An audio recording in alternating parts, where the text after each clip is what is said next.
ඔන්න පුතේ අහගන්නකෝ. මේක නිකන් කතාවක් නෙවෙයි.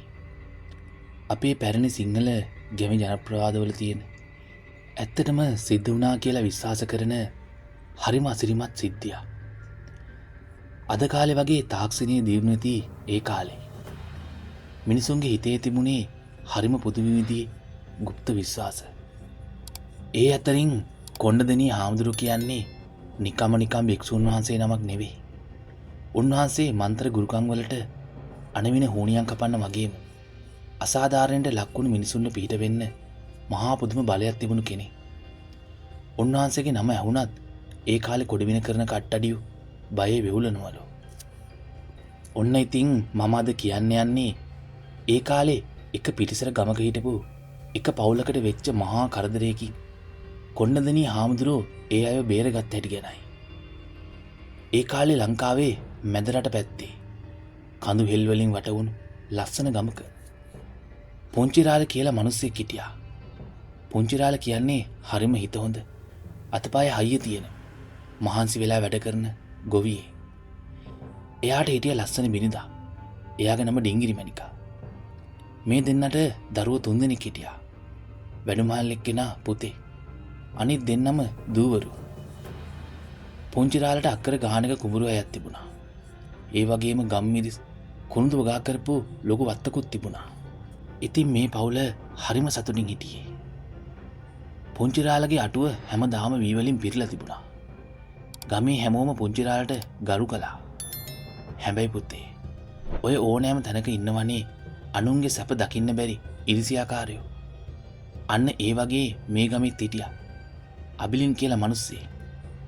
අබිලින් කියන්නේ පුංචිරාලගේම ඥාති සහෝදරයෙක් වුණාට එයාගේ හිත පිරීලා තිබුණේ වෛරයෙන්.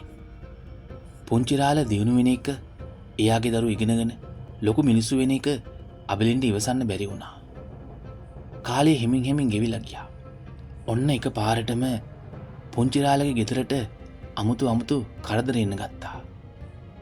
මුලින්ම උනේ පුංචිරාලගේ හොඳම වස්සා එක පාරටම මැරිලා වැටුණ එක. ඊට පස්සේ කුඹුරේ ගොයම් ටික අමුතුම රෝගයකින් මැරිලා ගියා. ඩිංගිරි මණිකා පුදුම වුණා මේ මොකද වෙන්නේ කියලා. හැබැයි ලොකුම කරදරේ උනේ පුංචිරාලට. එයාට එක පාරටම අමුතු අසනීපයක් ඇදුණා. ඇඟ පුරාම තුවාල දාන්න ගත්තා. කකුල් දෙක පණ නැති වුණා. රැයට නිින්ද යන්නේ නැහැ. නිින්ද ගියත් පේන්නේ මහා භයානක හීන. රෑ මැදියේ ගේ වහලයට කවුරු හරි ගල් ගහනවා වගේ සද්ද ඇහෙනවා. ඩිංගිරි මණිකා බය වෙලා ගෙදර හැමතැනම පිරිත් පැන්නිස්සා. ඒත් කිසිම අඩුවක් උනේ නැහැ. අනේ මන්ද මිනිස්සෙයෝ, මේක නම් මොකක් හරි අතේ පැල කරපු දෙයක විපාකයක් වගේ. ඩිංගිරි මණිකා දවසක් අඬ පුංචිරාලට කිව්වා.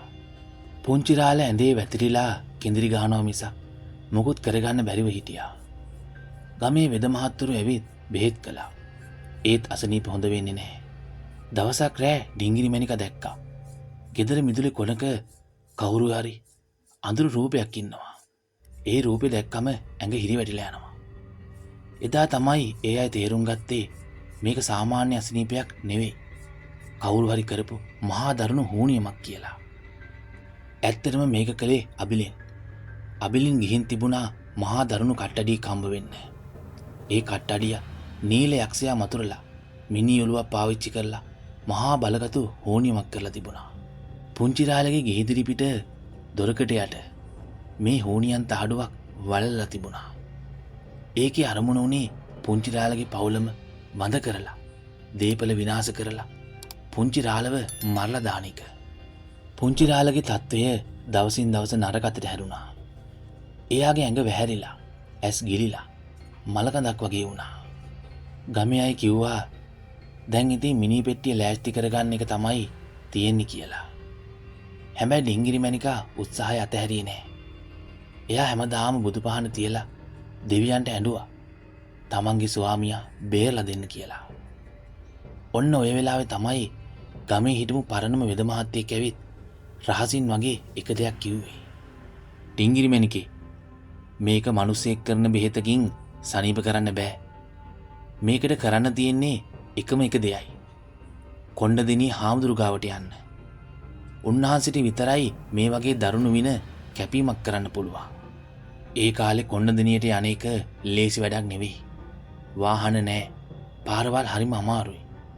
ඒත් ඩිංගිරි මැනිකා අදිෂ්ඨානය කරගත්තා. එයා ගමේ හිටපු විශ්වාසන්ත මිනිසු දෙන්නෙක් එක්ක පුංචි රාළව කරත් එක දාගෙන කොණ්ඩදිනිය බලා පිටත් වුණා. දවස් දෙකක් තිස්සේ කරත්තෙන් ගිහින් තමයි කොණ්ඩදිනිය පන්සලට ළඟා වුණේ. ඒ යන අතරමඟදී පුංචි රාළට සිහිය නැති වුණා. ඩිංගිරි මැනිකා බුදුගුණ කියමින් පන්සලට ගියා. පන්සලට යනකොට මහා පුදුම නිහඬතාවයක් තිබුණේ. කොණ්ඩදිනිය හාමුදුරුවෝ ඒ වෙලාවේ වැඩ හිටියේ තමන්ගේ කුටියේ. උන්වහන්සේගේ පෙනුම හරිම තේජවන්තයි. ඇස් දෙකෙන් මහා ප්‍රතාපවත් බවක් විහිදෙනවා. ඩිංගිරි මැනිකා හාමුදුරුවන්ගේ පාමුල වැටිලා ඇඬුවා. හාමුදුරුවනි, මගේ මනුස්සයව බේරලා දෙන්න. අපිට වරදක් වෙලා තියෙනවා. කවුරු හරි අපිට හුනියමක් කරලා. හාමුදුරුවෝ ඇස් දෙක පියාගෙන ටික වේලාවක් හිටියා. උන්වහන්සේට මනසින් පේනවා මොකද්ද වෙලා තියෙන්නේ කියලා. ටික වේලාවකින් හාමුදුරුවෝ ඇස් ඇරලා හරිම සංසුන්ව කතා කළා. උපාසකම්මි, බය වෙන්න එපා. ඔය පවුලට කරලා තියෙන්නේ ලේසි පාසු දෙයක් නෙවෙයි. මිනී අලුයි තඹදහඩුයි පාවිච්චි කරලා කරපු නීල මණ්ඩල හුනියම. ඒක කරපු කෙනා හිතාගෙන ඉන්නේ කාටවත් ඒක කපන්න බෑ කියලා. හැබැයි තථාගතයන් වහන්සේගේ ධර්මයේ බලයට වඩා ලොකු බලයක් මේ ලෝකේ නෑ. මම ඕක කපලා දාන්නම්. හාමුදුරුවෝ නියෝග කළා එදා රෑම පන්සල් වත්තේ විශේෂ තැනක මල් පැලක් හදන්න කියලා. ඊට පස්සේ පුංචි රාළව ඒ මල් පැල ළඟ වාඩි කිරෙව්වා. පුංචි රාළට කෙලින් ඉන්නවත් පණක් තිබුණේ නෑ. හාමුදුරුවෝ අතට ගත්තා රන්වන් පාට මන්ත්‍ර පොතක් සහ පිරිත් නූල් බෝලයක්. මුළු ප්‍රදේශයම අඳුරෙන් වැහිලා. හොළඟක්වත් හමානේ නැති හරිම අමුතු නිහඬතාවයක්. හාමුදුරුවෝ මතුරන්න පටන් ගත්තා. ඒ මන්ත්‍ර ශබ්දය මුළු වනාන්තරයේම පුරාම රැව් දුන්නා. හාමුදුරුවන්ගේ කටහඬේ තිබුණේ මහා ගාම්භීර බවක්. ඕන් නමෝ ඊශ්වර දිව්‍ය රාජයාණන්ගේ ආඥාවෙන්, විෂ්ණු දිව්‍ය රාජයාණන්ගේ ආනුභාවයෙන් මේ ශරීරගත වෙලා තියෙන සියලු දෝෂ, සියලු වින, සියලු අනවින අදින්ම භංග වේවා. හාමුදුරුවෝ එහෙම කියලා දෙහිගිඩියක් අතට ගත්තා. උන්වහන්සේ මතුරලා ඒ දෙහිගිඩිය පුංචි රාළගේ ඔළුව ගාවින් තියලා කැපුවා. පුතේ, අහගන්නකො වෙච්ච දේ. ඒ දෙහිගිඩිය කපනකොට ඒක ඇතුලෙන් ආවේ රතු පාට ලේ වගේ දියරයක්. ඩිංගිරි මැනිකා බය වෙලා කෑ ගැහුවා. බය වෙන්න එපා. හාමුදුරුවෝ ගර්ජනා කළා. ඔය එළියට එන්නේ කරපු හුනියමේ විස. ඊට පස්සේ හාමුදුරුවෝ පිරිත් නූලක් අරගෙන පුංචි රාළගේ ඇඟ වටේ එතුවා. හාමුදුරුවෝ තව තවත් වේගින් මතුරන්න ගත්තා. එක පාටම පන්සල් වත්තේ තිබුණු ලොකු නුග ගහක අත්තක් මහා සද්දෙන් කඩාගෙන වැටුණා. කිසිම හුලඟක් නැතුව එහෙම උනේ කොහොමද? ඒක ඒ හෝනියම කරපු යක්ෂයාගේ බලය බිඳනකොට වෙන දෙයක් කියලා හැමෝම දැනගත්තා. හාමුදුරුවෝ කිව්වා දැන් අර ගෙදර දොරකඩ යට වල දාලා තියෙන දේ මෙතනට ගෙන්න ගන්න ඕනි කියලා. උන්වහන්සේ මතුරලා වැලිමිටක් අතට අරගෙන ආසට දැම්මා. පුදුමේක මහත. විනාඩි කිහිපයක් යනකොට කොහෙන්දෝ ඉඳන් ආපු අමුතු කුරුල්ලේ පියාඹගෙන ඇවිත් පන්සල් මිදුලට දෙයක් අතෑරියා. ඒක රිදි කැබැල්ලක ඔතලා තිබුණු කුඩා තමතහඩුවක් සහ නූල් වගේක්. හාමුදුරුවෝ ඒක දිහා බලලා hina වුණා. ඔන්න බලන්න උපාසකම්මේ, මේක තමයි ඔයාලගේ විනාශෙට වල දාලා තිබුණේ. මේකේ තියෙන්නේ පුංචි රාළගේ නමයි මිනී යලුයි. හාමුදුරුවෝ ඒ තහඩුව අරගෙන විශේෂ මන්ත්‍රයකින් මතුරලා ඒක කෑලි කෑලි වලට කැපුවා. ඒ කපන හැම පාරකම පුංචි රාළගේ ඇඟෙන් මොකක් හරි බරක් අයින් වෙනවා වගේ එයාට දැනුණා. අන්තිමේදී පුංචි රාළ අම්මේ කියලා කෑ ගහලා හුස්ම ගත්තා. එතකම් පණ නැතුව හිටපු මිනිහා එක පාටම ඇසැරලා බැලුවා. මහා හුනියන් කැපිල්ල ඉවර වෙනකොට පාන්දර වෙලා. පුංචි රාළට දැන් ටික ටික කතා කරන්න පුළුවන්. එයාගේ ඇඟේ තිබුණු අර තුවාල වලින් ලී ගලන එක නැවතිලා. හාමුදුරුවෝ පිරිත් පැන් ටිකක් දීලා කිව්වා දැන් බය වෙන්න එපා. ඔය කරපු එකාටම ඕකේ විපාගේ පළ දෙයි. හැබැයි උඹලා කාටවත් වෛර කරන්න එපා කියලා. පුංචි රාලයි ඩිංගිරි මණිකයි හාමුදුරුවන්ට වැඳලා පන්සලට දානයක් දීලා ආපහු ගමට ආවා. ගමට එනකොට මුළු ගමම පුදුම වුණා. පුංචි රාල ඇවිදගෙන එනවා දැකලා. හැබැයි පුතේ ඒ වෙලාවෙම තව ආරංචියක් ආවා. අර හෝනියම කරපු අබිලින්ට එක පාරටම අමුතු අසනීපයක් ඇදිලා.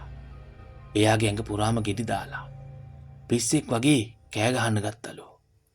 හෝනියම කැපුවාම ඒක කරපු කෙනාටම ආපහු කැරකෙනවා කියන්නේ ඇත්තක් කියලා එදා ගමේ මිනිසුන්ට තේරුණා. පුංචි රාල අබිලින්ට වෛර කළේ නෑ. එයා අබිලින්ටත් වෙදකම් කරන්න උදව් කළා. ඒත් අබිලින් කරපු පවට එයාට ගොඩාක් දුක් විඳින්න වුණා. මේ සිද්ධියෙන් පස්සේ කොණ්ඩදෙනී හාමුදුරුවන්ගේ නම මුළු රටේම ප්‍රසිද්ධ වුණා. මිනිස්සු දහස් ගණනින් පන්සලට එන්න ගත්තා තමන්ගේ දුක් ගැන විලි කියන්න. හැබැයි හාමුදුරුවෝ කවදාවත් සල්ලි වලට මේවා කළේ නැහැ. උන්වහන්සේ බැලුවේ අසරණ මිනිසුන්ට පිහිට වෙන්න විතරයි. උන්වහන්සේ නිතරම කිව්වේ එක දෙයයි. මන්ත්‍ර බලයට වඩා ධර්මයේ බලය වැඩි. හැබැයි මිනිසුන්ගේ හිතේ තියෙන ඉරිසියාව, ක්‍රෝධය නැති කරගන්නේ නැතුව මොන මන්ත්‍රය කළත් වැඩක් නැහැ කියලා. අදටත් කොණ්ඩදෙනිය පන්සලට යන මිනිස්සු ඒ හාමුදුරුවන්ගේ ගුණ සිහිපත් කරනවා. පුංචි රාලගේ පවුල ඊට පස්සේ හරිම සාමකාමීව ජීවත් වුණා. පුංචි රාලගේ දරුවෝ ලොකු වෙලා ගමට සේවයක් කරපු මිනිස්සු වුණා. ඉතින් පුතේ මේ කතාවෙන් අපිට ඉගෙන ගන්න තියෙන්නේ මොකද්ද? අනුන්ට වලවල් කපන මිනිසුන්ට කවදා හරි ඒ වලටම වැටෙන්න සිද්ධ වෙනවා. ඒ වගේම සැබෑ ගුණධර්ම තියෙන සීලවන්ත උතුමන්ගේ ආශිර්වාදය තියෙනවා නම් මොන වගේ අඳුරු බලවේගයකටවත් අපව විනාශ කරන්න බෑ. කොණ්ඩදෙනී හාමුදුරුවෝ කියන්නේ අපේ රටේ ඉතිහාසයේ හිටපු මහා බලගතු ඒ වගේම කරුණාවන්ත යතිවරයාණන් වහන්සේ නම. උන්වහන්සේගේ ඒ අසිරිමත් කතා අදටත් අපේ ගැමි ජනතාව අතර ජීවත් වෙනවා. මේ කතාව ඇහුවම ඔයාටත් තේරෙනව ඇති නේද? හිතේ ශක්තියයි සත්‍යයයි තියෙනවා නම් ඕනෑම බාධකයා ජය ගන්න පුළුවන් කියලා. ඔන්න ඕකයි පුතේ කොණ්ඩදෙනී හාමුදුරුවෝ හෝනියමක් කපපු හැටි කියවෙන ඒ ලස්සන ඒ වගේම භයානක කතාව. දැන් ඉතින් ඕක හිතේ තියාගෙන හොඳින් ජීවත් වෙන්න ඕනේ. කාටවත් නරකක් කරන්න එපා. එතකොට කාගෙන්වත් අපිට නරකක් වෙන්නේ නැහැ.